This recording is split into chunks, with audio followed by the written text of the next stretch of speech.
देख रहे हैं सत्यहिंदी.com। गोदी मीडिया और कॉरपोरेट पत्रकारिता के इस युग में निष्पक्ष, बेबाक और निडर पत्रकारिता का समर्थन करने के लिए आप सत्यहिंदी.com के ग्राहक सदस्यता अभियान से जुड़ें। इसके लिए इस वीडियो के डिस्क्रिप्शन पर जाएं और वहां लगे हुए लिंक को क्लिक करें। आज बात करेंगे जम्मू कश्मीर की। क्या जम्मू कश्मीर में आतंकवाद की नई लहर आने ही वाली है? क्या एक बार फिर वहां पाकिस्तान समर्थित आतंकवाद बड़े पैमाने पर अपना सिर उठाने जा रहा है? क्या एक बार फिर कश्मीर घाटी में आतंक मचने ही वाला है? ये बात मैं इसलिए कह रहा हूं कि केंद्र सरकार को भारत की खुफिया एजेंसियों ने जो जानकारियां दी हैं और उसके आधार पर जो टिप ऑफ तैयार करके दिया है, जो चेतावनी दी है, वो बेहद चिंताजनक है। हिंदुस्तान टाइम्स ने इस पर एक खबर की है। उस खबर के मुताबिक पिछले साल अगस्त महीना में पाकिस्तानी सेना के रावलपिंडी स्थित जनरल हेडक्वार्टर्स में एक बैठक हुई और उस बैठक में आईएसआई यानी जो पाकिस्तान की खुफिया एजेंसी है, इंटर सर्विस इंटेलिजेंस, उसको ये जिम्मेदारी दी गई कि वो भारत के जम्मू कश्मीर में आतंकवाद की नई लहर लाए, बड़े पैमाने पर आतंकवादी गतिविधियां भारत में एक बार फिर तेज करें। इसके बाद 27 दिसंबर 2019 को पंजाब के बहावलपुर में एक बैठक हुई और उस बैठक में आईएसआई के लोग तो थे ही, उसके अलावा लश्कर तैयबा, जैश मोहम्मद, हिजबुल मुजाहिदीन और अफगानिस्तान में सक्रिय तालिबान के नुमाइंदे थे। अलग अलग हुई बैठकों में ये निर्णय लिया गया कि जम्मू कश्मीर में बड़े पैमाने पर आतंकवादी हमले किए जाए और उसके लिए एक यूनिफाइड कमांड जैसी संरचना तैयार की जाए, जिसमें इन चारों संगठनों के लोग रहें और आईएसआई का एक वरिष्ठ अधिकारी रहे और उसमें सबकी जिम्मेदारियां तय की गई, सबकी भूमिका का ठीक किया गया और कैसे वो कोऑर्डिनेशन होगा, कैसे आतंक के संसाधनों का, आतंक की मशीनरीज का इस्तेमाल होगा, कैसे हथियारों का इस्तेमाल होगा, कैसे ट्रेनिंग दी जाएगी, इन सारी चीज़ों का खाका तैयार किया गया। और इस खाका तैयार करने के बाद यह कहा गया कि सब लोग अपने अपने काम में जुट जाएं और जम्मू कश्मीर को एक बार फिर तबाह करें। इसके बाद जनवरी महीने में दो अलग अलग बैठकें हुई।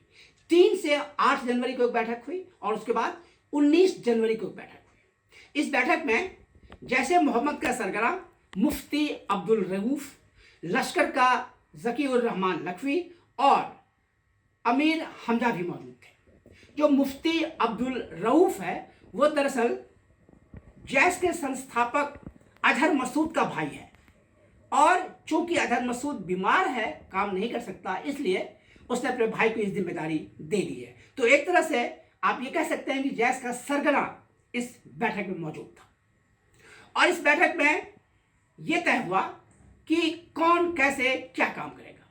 इसके बाद 7 मार्च को इस्लामाबाद में बैठक हुई और इस बैठक में यह तय हुआ कि जम्मू कश्मीर में तमाम हमलों की जिम्मेदारी हिजबुल मुजाहिदीन की होगी और हिजबुल मुजाहिदीन जैसे मोहम्मद के देखरेख में काम करेगा और जैसे मोहम्मद के मुफ्ती असगर कश्मीरी इस पूरे मामले को नियंत्रित करेगा। यह भी तय हुआ कि एक कोऑर्डिनेशन कमेटी बनेगी, समन्वय किया जाएगा और इस समन्वय की जिम्मेदारी हिजबुल मुजाहिदीन के प्रमुख सैयद सलाहुद्दीन को दी गई, जो पाक ऑक्युपाइड कश्मीर में काम करता है।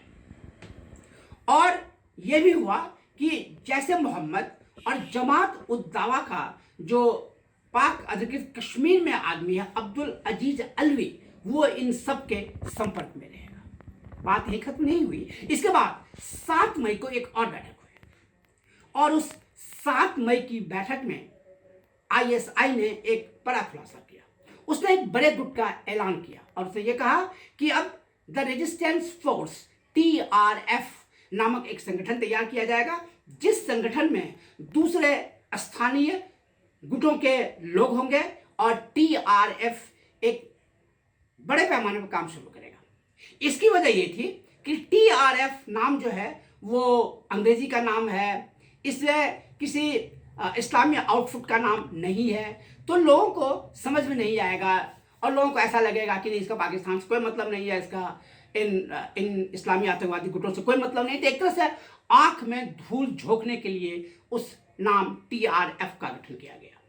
ये बात हुई 7 मई को, लेकिन TRF का गठन पहले ही हो चुका था और 2 मई को जम्मू कश्मीर में भारतीय सेना के एक अधिकारी की हत्या हो गई जिनका नाम था आशुतोष शर्मा। और आशुतोष शर्मा की 2 मई को बम विस्फोट में हत्या होने के बाद TRF ने आगे बढ़कर इसकी जिम्मेदारी ली थी और TRF ने कहा था कि ये काम उसने किया है। और इसके तुरंत बाद लश्कर तैयबा और भारतीय सुरक्षा बलों के बीच मुठभेड़ हुई। ये बात है मई की। और मई के बाद अगर आप गौर करेंगे तो पाएंगे कि जम्मू कश्मीर में एक के बाद एक लगातार आतंकवादी घटनाएं होती रही। ये आतंकवादी घटनाएं हुई कुलगाम में, बांदीपुरा में, बारामूला में और छोटे छोटे कई जगहों पर। इसमें PDP के लोगों को निशाना बनाया गया, नेशनल कॉन्फ्रेंस के लोगों को निशाना बनाया गया, BJP के लोगों को निशाना बनाया गया, पंचों और सरपंचों को निशाना बनाया गया, यहाँ तक कि आम जनता को, आम कश्मीरियों को भी निशाना बनाया गया। और कुल मिलाकर बात ये हुई कि देखो कश्मीर में आतंकवाद एक बार फिर शुरू हो रहा है और इस पूरे गठजोड़ का, इस पूरे ग्रुप का काम कर रहा है ISI। तो ISI कश्मीर में, जम्मू कश्मीर में बड़े पैमाने पर आतंकवादी गतिविधियां शुरू करने जा रहा है। अब सवाल यह उठता है कि भारतीय एजेंसियां उसको कैसे काउंटर करती हैं, भारतीय एजेंसियां उसको कैसे रोकती हैं और भारतीय सुरक्षा बल उसका कैसा मुकाबला करते हैं।